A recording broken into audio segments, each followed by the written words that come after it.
9 জানুয়ারি প্রাথমিক সহকারী শিক্ষক নিয়োগ পরীক্ষায় যে সারা দেশে যে পরিমাণ প্রশ্ন ফাঁস ডিজিটাল ডিভাইসের সম্পৃক্ততা ঘটনা ঘটেছে, আমরা ছাত্র অধিকার পরিষদের পক্ষ থেকে প্রাথমিক সহকারী নিয়োগ পরীক্ষা বাতিলের আহ্বান জানাচ্ছি। একই সাথে প্রশ্ন ফাঁস এবং ডিভাইস দুর্নীতি জড়িতদের সর্বোচ্চ শাস্তি দেওয়ার জন্য আমরা আবেদন করছি। আমরা প্রস্তাবনা করছি প্রশ্ন ফাঁস রোধে প্রাথমিক সহকারী পরীক্ষায় এমসিকিউর পরিবর্তে রিটেন পরীক্ষার ব্যবস্থা নেওয়া।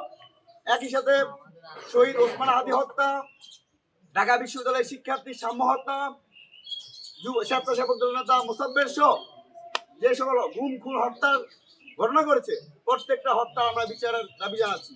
সর্বশেষ, ফ্যাসিবাদী শাসনের শেখ হাসিনার সাথে সম্পৃক্ত জাতীয় পার্টির কোন নেতা কর্মী যেন আগামী ত্রয়োদশ জাতীয় সংসদ নির্বাচনে অংশগ্রহণ করতে না পারে, সেই দাবি আমরা আবারও নির্বাচন কমিশন বরাবর জানাচ্ছি।